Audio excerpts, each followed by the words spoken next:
السلام علیکم، بول نیوز میں خوش آمدید۔ میں ہوں مہوش نثار۔ ہیڈ لائنز آپ نے ملاحظہ کی، بلیٹن کا آغاز کرتے ہیں۔ 8 فروری کے انتخابات میں 1 ماہ باقی ہے۔ سیکرٹری الیکشن کمیشن عمر حمید نے اپنے عہدے سے استعفیٰ دے دیا۔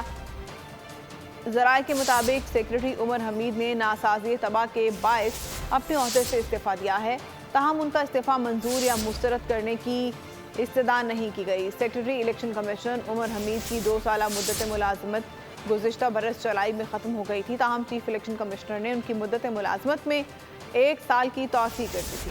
الیکشن کمیشن نے 8 فروری کو ملک بھر میں عام انتخابات کا اعلان کر رکھا ہے۔ الیکشن کمیشن نے پی ٹی آئی کے لیول پلینگ فیلڈ فراہم نہ کرنے کے الزامات مسترد کرتے ہوئے توہین عدالت کیس میں سپریم کورٹ میں جواب جمع کرا دیا ہے۔ جواب میں کہا گیا ہے کہ سپریم کورٹ کے حکم پر تحریک انصاف کے رہنماؤں سے ملاقات میں بلا تفریق لیول پلینگ فیلڈ فراہم کرنے کی یقین دہانی کروا دی گئی ہے۔ الیکشن کمیشن نے تحریک انصاف کے لیول پلینگ فیلڈ نہ فراہم کرنے کے الزامات مسترد کرتے ہوئے سپریم کورٹ سے استدعا کی ہے کہ تحریک انصاف کی درخواست کو جرمانے کے ساتھ مسترد کیا جائے۔ سپریم کورٹ میں الیکشن کمیشن کی جانب سے جمع کرائے گئے جواب میں کہا گیا ہے کہ سپریم کورٹ کے حکم پر تحریک انصاف کے رہنماؤں سے ملاقات کی گئی۔ ملاقات میں تحریک انصاف کو بلا تفریق لیول پلینگ فیلڈ فراہم کرنے کی یقین دہانی کروائی گئی۔ الیکشن کمیشن کی جانب سے چاروں صوبوں کے 26 دسمبر تک تحریک انصاف کی جانب سے ملک بھر میں 33 شکایات درج کروائی گئیں۔ تحریک انصاف کی شکایات پر اقدامات ہدایت کی تفصیلات بھی سپریم کورٹ کو فراہم کر دی گئیں۔ الیکشن کمیشن کا کہنا تھا کہ ڈیٹا کے مطابق تحریک انصاف کے قومی اسمبلی میں 843 میں سے 598 کاغذات نامزدگی منظور کیے گئے۔ تحریک انصاف کے 245 کاغذات نامزدگی مسترد کیے گئے۔ بانی پی ٹی آئی کے این نواسی میاں والی سے کاغذات نامزدگی مسترد کیے جانے کے خلاف اپیل پر الیکشن ٹریبونل نے فیصلہ محفوظ کر لیا ہے۔ فیصلہ 10 جنوری کو سنایا جائے گا۔ بیرسٹر علی ظفر کا کہنا ہے کہ بانی پی ٹی آئی کی توشخانہ کیس میں سزا معطل ہو چکی ہے۔ این آر او نااہلی کا فیصلہ نہیں کر سکتے، نااہلی کا فیصلہ صرف عدالت کر سکتی ہے۔ بانی پی ٹی آئی کے میاں والی سے کاغذات نامزدگی مسترد کیے جانے کے خلاف appeal. Lahore high court Rawalpindi bench میں الیکشن ٹریبیونل نے فیصلہ محفوظ کر لیا۔ بیرسٹر علی ظفر سابق چیئرمین پی ٹی آئی کی جانب سے عدالت میں پیش ہوئے۔ ریٹرننگ آفیسر کا فیصلہ کالعدم قرار دینے کی استدعا کی۔ موقف اپنایا کہ کوئی شخص اہل ہے یا نااہل، اس کے لیے شواہد چاہیے۔ آر او کے فیصلے میں ایسا کچھ نہیں تھا۔ بانی پی ٹی آئی کی توشخانہ کیس میں سزا معطل ہو چکی ہے۔ نااہلی کا فیصلہ آر او نہیں کر سکتا، یہ کوئی عدالت ہی کر سکتی ہے۔ ڈی جی لاء نے دلائل میں کہا کہ ملزم سزا یافتہ ہو تو الیکشن نہیں لڑ سکتا۔ اسلام آباد ہائی کورٹ نے سابق چیئرمین پی ٹی آئی کو نااہل قرار دیا۔ سزا ختم نہیں کی بلکہ وہ برقرار ہے۔ استدعا ہے کہ اپیل خارج کی جائے۔ عام انتخابات 2024 کے لیے شاہ محمود قریشی کو 4 حلقوں سے الیکشن لڑنے کے لیے نااہل قرار دیا گیا ہے۔ حماد اظہر اور سنم جاوید کے کاغذات مسترد کیے جانے کے خلاف اپیل بھی خارج ہو گئی ہے۔ الیکشن ٹریبونل نے علی محمد خان کے کاغذات درست قرار دیے۔ الیکشن کی tension, election tribunal in action, کاغذات نامزدگی مسترد ہونے کے خلاف اپیلیں خارج اور منظور ہونے کا سلسلہ جاری۔ الیکشن ٹریبونل ملتان نے تحریک انصاف کے وائس چیئرمین کو انتخابات کے لیے نااہل قرار دے دیا۔ جسٹس سرفراز ڈوگر نے شاہ محمود قریشی کے PP 219 سے کاغذات نامزدگی مسترد کرنے کے آر او کے فیصلے کو درست قرار دیا، جبکہ الیکشن ٹریبونل نے زین قریشی اور مہربانو قریشی کو NA 150، NA 151 اور PP 218 سے الیکشن لڑنے کے لیے اہل قرار دے دیا۔ الیکشن ٹریبونل نے پی ٹی آئی رہنما حماد اظہر کے حلقہ NA 129 سے کاغذات مسترد ہونے کے خلاف اپیل خارج کی، جبکہ PP 171 سے حماد اظہر اور ان کے والد میاں اظہر کے کاغذات نامزدگی منظور کرتے ہوئے آر او کا فیصلہ کالعدم قرار دے دیا۔ الیکشن ٹریبونل پشاور نے سابق وفاقی وزیر مملکت علی محمد خان کے کاغذات مسترد ہونے کے خلاف اپیل منظور کر لی۔ جسٹس وقار احمد نے علی محمد خان کے خلاف اپیل پر سماعت کی۔ الیکشن ٹریبونل نے رہنما پی ٹی آئی کے کاغذات درست قرار دے دیے۔ اپیلٹ ٹریبونل نے لاہور کے حلقے NA 119، 120 اور PP 150 سے سنم جاوید کے کاغذات مسترد کرنے کے خلاف بھی اپیل خارج کر دی۔ ٹریبونل کی جانب سے کاغذات نامزدگی مسترد کرنے کا آر او کا فیصلہ برقرار رکھا گیا۔ سابق وزیر مملکت علی محمد خان کو الیکشن لڑنے کی اجازت مل گئی۔ پشاور میں عام انتخابات کے لیے کاغذات نامزدگی کے مسترد اور منظوری کے خلاف آج 33 اپیلوں پر سماعت ہوئی، جن میں 23 اپیلیں منظور جبکہ 2 مسترد اور 8 پر سماعت ملتوی کر دی گئی۔ اس بارے میں